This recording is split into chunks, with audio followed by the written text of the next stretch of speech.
कहानी की शुरुआत होती है अच्छाई और बुराई की लड़ाई से। रोशनी और अंधेरे की इस लड़ाई को लड़ रहे हैं शक्तिमान और किल्विस, जहां किल्विस का साथ डॉक्टर जैकॉल भी दे रहा है। सालों से चली आ रही अंधेरे और इस रोशनी की लड़ाई का ये आखिरी चरण है। आज तो दुनिया या तो अंधेरे में डूब जाएगी या फिर एक नया सवेरा होगा। किल्विस और जैकॉल शक्तिमान को हराने में कामयाबी हो जाते, पर शक्तिमान की शक्ति उसकी वो अच्छाई से आती है जो लोगों में आज भी जिंदा है। उस शक्ति से, उस पावर से शक्तिमान किल्विस और जैकॉल को हरा देता है और दुनिया से इस अंधेरे की ताकत को हमेशा हमेशा के लिए खत्म कर देता है। पर इस लड़ाई में शक्तिमान की काफी भारी चोटें आती है। ये अंधेरे की चोटें इतनी गहरी होती है कि वो शक्तिमान को मार ही डालती है और अगले 30 सालों तक किसी ने ना शक्तिमान का नाम सुना था और ना ही उसको कभी देखा था। नई पीढ़ी तो शक्तिमान को भूल सी जाती है और उसकी कहानियां बस कहानियां बनकर रह जाती है। फिर 30 साल बाद एक यंग पुलिस ऑफिसर अर्जुन, जो कि एकदम आइडियलिस्टिक और करेजियस होता है, पर सुपर हीरोज में उसका थोड़ा कम बिलीफ होता है। उसकी बैक स्टोरी ये होती है कि जिस लड़ाई के बाद शक्तिमान खत्म हो गया था, उसी लड़ाई की लाइव रिपोर्टिंग के दौरान उसके पेरेंट्स की भी मौत हो जाती है। कहानी आगे बढ़ती है अर्जुन उसके दोस्त ऋषभ की। अर्जुन के पेरेंट्स की डेथ के बाद अर्जुन को उसके ग्रैंड पेरेंट्स नहीं पाला था और उन दोनों के बाद ऋषभ ही था जो अर्जुन का परिवार था। दोनों दोस्त एक अच्छे इंसान और अच्छे पुलिस ऑफिसर थे। सब कुछ नॉर्मल चल रहा था। ऋषभ और अर्जुन इन्वेस्टिगेशन सॉल्व करते, केस सॉल्व करते और लोगों की मदद करते। पर एक दिन ऋषभ को पता चलता है कि उसकी दादी, जो एक गाँव में रहती है, वो बीमार है और वो ऋषभ से मिलना चाहती है। ऋषभ अपनी दादी से मिलने के लिए चला जाता है। अर्जुन भी उसके साथ जाना चाहता था, पर वो किसी केस के चक्कर में नहीं जा पाया। अगले दिन अर्जुन को ऋषभ का कॉल आता है। ऋषभ कहता है कि दादी बिल्कुल ठीक है और वो अगले दिन मुंबई वापस आ जाएगा। अर्जुन काम में बिजी हो जाता है और अगले 2 दिन तक ऋषभ ड्यूटी पे न आने की वजह से अर्जुन उसको फिर से कॉल ट्राई करता है, पर उसका फोन नहीं उठाता है। इस चक्कर में 10-15 दिन निकल जाते हैं। अर्जुन ऋषभ के घर जाता है, वो वहाँ भी नहीं होता है, तो अर्जुन को कुछ शक होता है और वो ऋषभ के गाँव जाना की सोचता है। अर्जुन ऋषभ के गाँव पहुँचता है। ऋषभ का गाँव बड़ा ही डरावना और सुनसान होता है। घरों में लोग बहुत कम होते हैं और जो भी बच्चे लोग हैं वो अर्जुन को घूर रहे होते हैं। तभी एक पागल इंसान पीछे से आता है, उसे पकड़ता है और कहता है,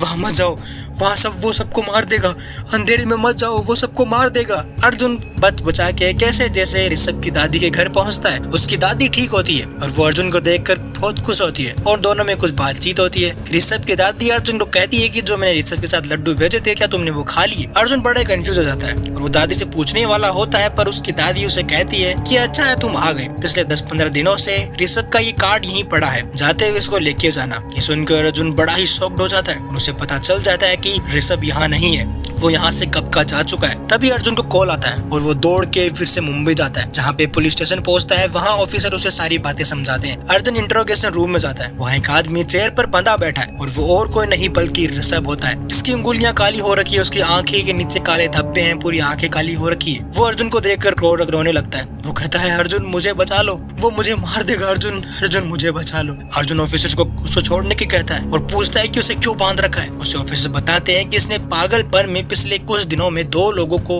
और एक पुलिस वाले को मारने की कोशिश की है। जब तक ये सब सही नहीं हो जाता, इसके पीछे का कारण नहीं पता चल जाता, तब तक तुम्हें पता ही हम इसको नहीं छोड़ सकते। ये सुनकर अर्जुन परेशान होकर बाहर चला जाता है और पार्क में बैठकर रोने लगता है। तभी उसको एक आवाज आती है जो कहती है, क्या हुआ, ब्रेकअप हो गया? वो एक लड़की की आवाज होती है जो उसके पास बैठे बैठे सैंडविच खा रही होती है। अर्जुन कुछ नहीं कहता है और फिर भी वो लड़की बोलना स्टार्ट करती है और बकबक करने लगती है। अर्जुन उसके बकबक सुनकर उस पर चिल्ला देता है, पर वो लड़की रोने लगती है। अर्जुन उसे चुप करवाता है और उन दोनों में भी कुछ बातचीत होती है। लड़की अपना नाम संजना बताती है। संजना एक न्यूज आउटलेट में एज ए रिपोर्टर काम करती है। अर्जुन नेक्स्ट डे फिर से ऋषभ से मिलने जाता है। ऋषभ कोने में दीवार की तरफ मुंह करके खड़ा है। अर्जुन ऋषभ से बात करने की ट्राई करता है, लेकिन ऋषभ रोने लगता है। अर्जुन उसके पास जाता है, उसके कंधे पे हाथ रखता है, पर ऋषभ अचानक उठता है और अर्जुन को गला दबाने लगता है। अर्जुन स्ट्रगल करता है, पर वो ऋषभ को दूर गिरा देता है और अर्जुन रूम से बाहर निकल जाता है। ऋषभ दरवाजे पर आकर चिल्लाता है, अंधेरा कायम रहे। अर्जुन परेशान होकर घर चला जाता है। वो अपने रूम में सारी चीजों को समझने की कोशिश कर रहा है। उसकी दीवार पर सारा माइंड मैप बना हुआ है, सारी इन्वेस्टिगेशन, सारी इन्फॉर्मेशन लिखी हुई है और इसी मोन्टाज के दौरान अर्जुन और संजना दोस्त बन जाते हैं। फिर एक दिन अर्जुन के रूम में सारी इन्वेस्टिगेशन देकर उसकी दादी उसे सवाल जवाब करने लगती है। अर्जुन सारी बातें दादी को बताता है। उसकी दादी कहती है, ये नहीं हो सकता, ये फिर से नहीं हो सकता, ये फिर से हो रहा है, और ये कहकर वो बेहोश हो जाती है। अर्जुन अपनी दादी को लेकर हॉस्पिटल जाता है। वहीं पर संजना भी मिलती है, जो कि कुछ न्यूज रिपोर्टिंग कर रही थी, जहाँ पे बहुत सारे लोग अजीब किस्म की बीमारी से जूझ रहे हैं, पागलों की तरह बिहेव कर रहे हैं, लोगों को मारने की कोशिश कर रहे हैं। उनकी हालत बिल्कुल ऋषभ की तरह ही होती है। संजना अर्जुन को पूछती है कि तुम यहाँ क्या कर रहे हो। अर्जुन अपनी दादी की सारी चीजें उसे समझाता है और वो सारी चीजें एक्सप्लेन करता है। ये सब सुनने के बाद संजना एक ही बात बोलती है, इसका जवाब बस एक इंसान दे सकता है। अर्जुन और संजना अर्जुन की दादी को सुलाकर हॉस्पिटल से चले जाते हैं। अर्जुन संजना को पूछती है कि हम कहाँ जा रहे हैं। संजना कहती है, मेरे घर। दोनों संजना के घर पहुंचते हैं जहाँ संजना की मदर बुक पढ़ रही होती है और वो और कोई नहीं बल्कि हमारी अपनी गीता होती है। अर्जुन गीता को कहता है कि आई नो यू। गीता कहती है कि तुम मुझे कैसे जानते हो, क्या हम पहले मिल चुके हैं? अर्जुन कहता है कि आप नहीं जानते पर मैं आपको जानता हूँ। काफी साल पहले जब मैं छोटा था तब मेरी स्कूल बस का एक्सीडेंट हो गया था। तब आप ही थी जिन्होंने सबकी जान बचाई थी। मैं तो पानी में गिर गया था, आप ही ने मुझे पानी से निकाला। गीता कहती है अच्छा मुझे अभी याद आया। अर्जुन कहता है आपको देखकर मैंने भी सोचा था कि मैं भी एक न्यूज रिपोर्टर बनूंगा, पर जिनकी ऐसी बदली कि आज पुलिस ऑफिसर बन गया।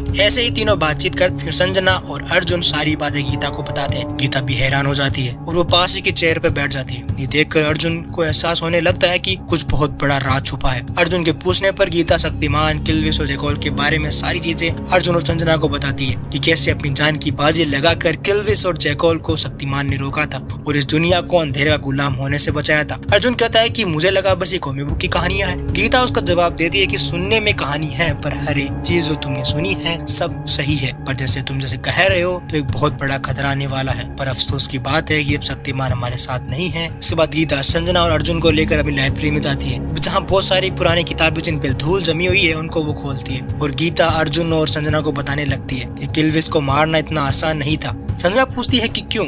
गीता कहती है कि मारना उसको आसान होता है जिसका खुद का अपना एक शरीर होता है, पर किल्विस ने धोखा देकर अपने गुरु के शरीर में चुराया था। ऐसे मान लो उसने अपनी कॉन्शियस को अपने गुरु के कॉन्शियस से बदल दिया था। 30 साल पहले शक्तिमान ने अपनी जान लगाकर उसे मार दिया था, पर मुझे डर है कि उसके फॉलोवर्स उसको फिर से जिंदा करने की कोशिश करेंगे। अर्जुन पूछता है कि ये पर ये होगा कैसे? गीता कहती है कि ऐसा तभी होगा जब सैकड़ों पापी आत्माओं की बलि दी जाएगी और अगर ऐसा हो गया तो वो पहले से 100 गुना ज्यादा ताकतवर होगा, जिसे रोकना मुश्किल ही नहीं नामुमकिन हो जाएगा। अर्जुन सरप्राइज होकर पूछता है सैकड़ों पापी आत्माओं से आपका क्या मतलब है? गीता कहती है कि ऐसे लोग जिन्होंने जानबूझकर गलत काम किए हो, चाहे किसी का मर्डर करना हो, किसी लड़की के साथ बुरा करना हो, किसी से रिश्वत लेकर अपना जमीर बेचना हो, ऐसे काम जो पाप की कैटेगरी में आते हैं, ऐसी आत्माओं की बलि देकर ही किसी बड़ी और बुरे चीज को वापस लाया जा सकता है। ये सुनता ही अर्जुन अचानक वहाँ से खड़ा हो जाता है। वो गाड़ी लेकर निकल जाता है। गीता और संजना भी उसके साथ चली जाती। वो अर्जुन को पूछती रहती है हम कहाँ जा रहे हैं? अर्जुन कुछ नहीं बोल रहा होता। अर्जुन पुलिस स्टेशन पहुंचता है। वहाँ देखता है कि सब तहस नहस हो चुका है। सारे ऑफिसर जमीन पे पड़े हैं, कुछ ऑफिसर घायल है। एक इंजर्ड ऑफिसर बताता है कि वो ऋषभ को खाना देने गया था और जैसे रूम में पहुंचा ऋषभ ने उस पर हमला बोल दिया और दरवाजा तोड़कर बाहर निकल गया और ये सारी हालत, ये सारा कबाड़ा ऋषभ ने किया है। अर्जुन समझ आता है कि ऋषभ कहाँ गया है। अर्जुन गीता और संजना को गाड़ी में बैठाकर ऋषभ के गांव की तरफ चला जाता है जहाँ ये सब कुछ शुरू हुआ था। रास्ते में अर्जुन देखता है कि सैकड़ों लोग जिंदा लाशों की तरह बस चले जा रहे हैं। अर्जुन, गीता और संजना उन्हें रोकने की कोशिश करते हैं पर बहुत सारी कोशिशों के बाद वो नाकामयाब हो जाते हैं। पर उनकी वजह से काफी सारी गाड़ियां वहां जाती है और उनको किडनैप करके ले जाती है। वो लोग अर्जुन, गीता और संजना को कंपाउंड में ले जाते हैं जहाँ रिवील होता है कि ये और कोई नहीं कर रहा बल्कि जैकॉल कर रहा है, जो जिंदा तो नहीं है, बस उसका शरीर का सिर्फ सर अलाइव है। जैकॉल गीता को कहता है कि तुमसे मिलकर खुशी हुई गीता, अब तुम क्या करोगी? तुम्हारा शक्तिमान तो अब नहीं रहा और इस दुनिया को कौन बचाएगा? अफसोस, अब ये दुनिया अंधेरे की गुलाम हो जाएगी। और ये कहने के बाद जैकॉल अपना फेमस डायलॉग बोलता है पावर, और वो वहाँ से चला जाता है और जाते जाते अपने ट्रूप्स को कहता है कि इनको ठिकाने लगा दो। जैकॉल के ट्रूप्स उन्हें मारने वाले होते हैं तब एंट्री होती है हमारे अपने ओल्ड बट गोल्ड शक्तिमान की, जो पहले से काफी कमजोर है पर उसकी हिम्मत नहीं टूटी है। उसे देखकर ट्रूप्स डर जाते हैं पर उनकी टेक्नोलॉजी काफी एडवांस्ड है जिसकी वजह से शक्तिमान को काफी स्ट्रगल करना पड़ता है। पर इसी बीच गीता को बचाते हुए अर्जुन को भी चोट लग जाती है और वो चोट काफी गहरी होती है जो कि अर्जुन को काफी घायल हो जाता है। शक्तिमान उन तीनों को लेकर वहाँ से निकल जाता है और यहाँ आता है कहानी का इंटरवल।